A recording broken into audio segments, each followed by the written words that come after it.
guys! Yung bag po na suot-suot ko ngayon ay isang fake bag. Actually, nandito ngayon yung owner and ito po ay isang biglaang vlog lamang na talagang isang rush isiningit natin para maipakita po natin sa inyo para at least kayo din po ay makita nyo yung pagkakaiba between a legit Louis Vuitton multi-pochette bag and a fake multi-pochette bag.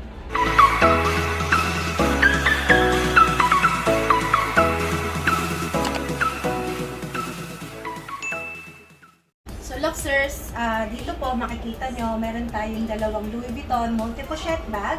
So yung pink strap, ito po yung fake. And itong green strap, ito yung legit. At i-compare natin kung ano ba yung pagkakaiba nilang dalawa. Unang napansin natin, pansinin nyo po yung texture. Ito yung sa fake. As you can see, masyadong rough yung texture niya as compared dito sa legit.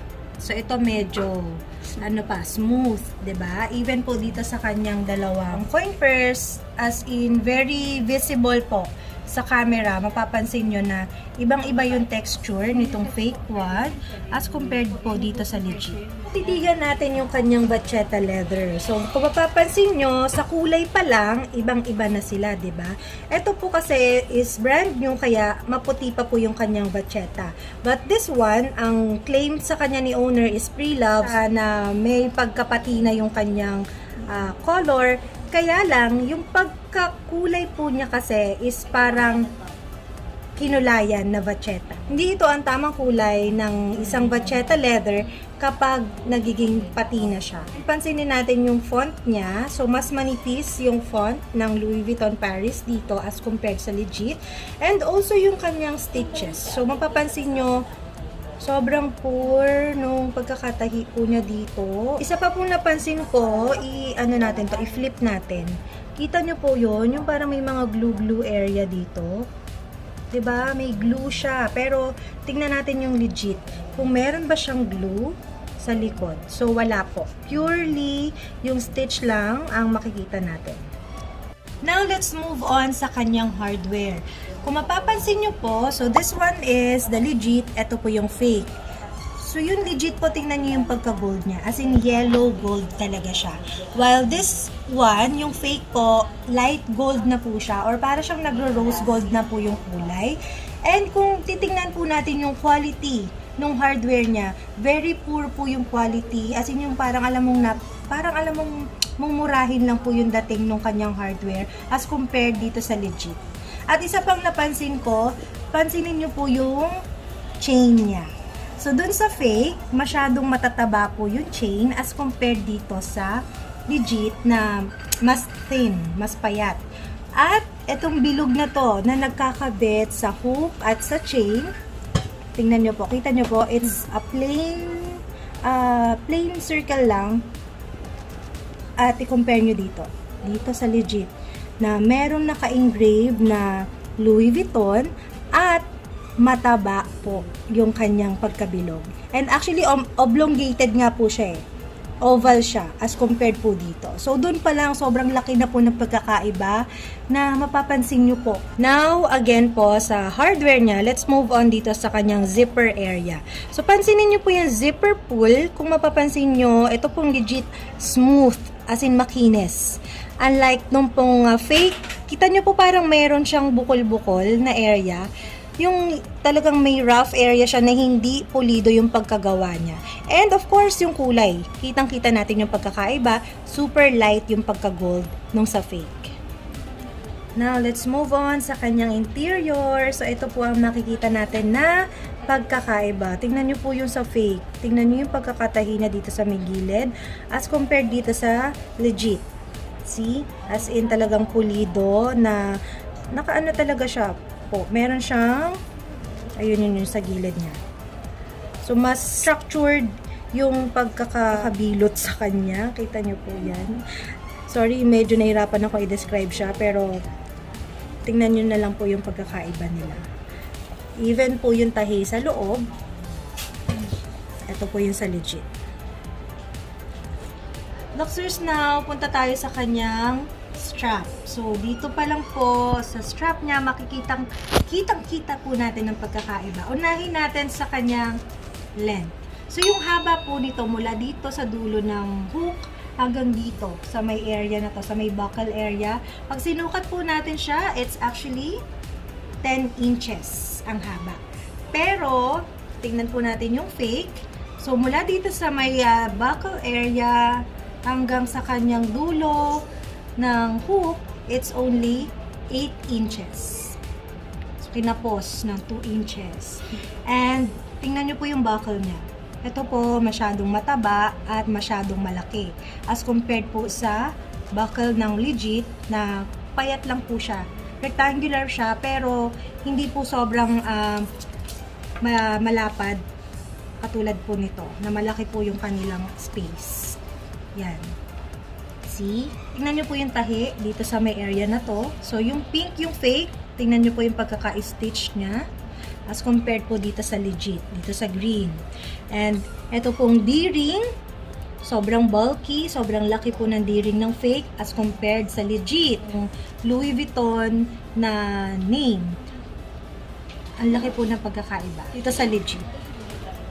Luxers, tingnan nyo itong next na ipapakita ko sa inyo ha. Tingnan nyo pong mabuti. Tayo sa strap area niya, pero dito sa hardware niya, kita nyo po. So, yung pink strap, yung fake, tingnan nyo, pansinin nyo, may engraved na Louis Vuitton. Even po dito. Pero dun sa legit, walang naka-engrave. O, diba? Kung tayo, hindi talaga, kung wala tayong mapapag-compare na dalawang multi-pochette bag or dalawang strap, iisipin natin na baka mas mukhang legit pa itong buckle ng fake. Kasi meron siyang naka-engrave na logo ng Louis Vuitton, 'di ba? So, imagine, ang galing nila mag-isip. Nakaka-deceive siya para sa isang ordinaryong tao na hindi naman din talaga marunong tumingin kung legit or fake ba yung bag na nabibili nila. So now, tingnan natin po yung interior ng dalawang coin purse. Tingnan natin yung loob, kung ano yung pagkakaiba. So, ito po yung legit. Tingnan nyo po. So, ito po yung kanyang texture inside and the Louis Vuitton Paris made in France. Now, tingnan natin yung sa fake. Tada! Ayan siya. O, diba? Kitang-kita natin yung pagkakaiba talaga, Luxer. So, aside dito sa texture na masyadong matataba po, yung grain niya is yung font po ng Louis Vuitton Paris. Then, mahirap siyang basahin at masyadong malalaki yung font. And yung kanyang date code, diba? May date code din siya. Hindi rin nagpahuli. Yung iba po, actually, palagi ko sinasabi sa inyo, hindi po ibig sabihin na may date code ang isang bag, ang isang Louis Vuitton bag ay original na po ito. So, ito po ang example ng original date code ng kanyang coin purse. Now, ito naman pong malaking pouch. Let's check naman po yung loob nila. So, this is the legit. And, see. Diba? Ang linis po at ang ganda-ganda po ng loob. Now, let's move on sa fake. Tara! Okay, ayan. So, dito po, makikita nyo pa lang po sa, actually, yung texture po nung interior niya, yung lining niya. So, ito po yung lining nung sa fake. Kung mapapansin nyo, mukha siyang malambot at the same time, masyadong dark yung color at hindi po ganun kapino yung tela nung lining niya as compared po dito sa legit. Yung parang halos hindi natin makita yung mga holes. Ang hirap po i-explain, wala po kasi akong alam sa mga terminology ng tela. Pero ayun po yung napansin ko. And also, ito pong font nila. So, malaki po yung pagkakaiba. This is an example of a fake leather tab ng isang Louis Vuitton bag. And check natin yung kanyang date code. Of course, may serial number din siya. Hindi siya magpapahuli. Pero tingnan nyo po yung pagkakalagay niya dito. Sobrang poor ng quality. As in, alam niyo yung parang mukha lang siyang isinuksok na idinikit. Ayan. See? Meron pa siyang ano doon, excess doon. Ayun, So, tapos sobrang tapos sobrang tabi-tabingi po yung numbers and letters niya. So, ito po yung legit Louis Vuitton date code. So, there you go, Luxers. Nakita nyo po yung pagkakaiba ng real and fake Louis Vuitton multi-pochette bag. I hope na may natutunan kayo. And, ate, andito po kasi yung may-ari. Anong natutunan mo Oh. Lesson learn na lang mga Luxer. O, diba? Lesson learned po talaga. At ang masakit dito, kaibigan niya Yeah. ang nagbenta. Isa na Tsaka naman dapat kwentong magkaibigan. Pag mura-mura talaga, mag-isip-isip na. Ayun, yes, tama po yun. If the price is too good to be true, again, mag-isip po muna na 100 beses bago nyo po bilhin. Dahil ito pong bag na to ay nabili niya ng 35,000 pesos. Though, pre-love naman po, kaya lang napakamura pa rin para sa isang pre-love na authentic Louis Vuitton multi-pochette bag. So, Luxers, until next time, magkita-kita po ulit tayo sa mga susunod na vlogs. Don't forget to subscribe, like, and share, and follow me in my Instagram, Facebook, Twitter, and TikTok at Bagpatman. Bye-bye! Bye-bye! Audience ako dito.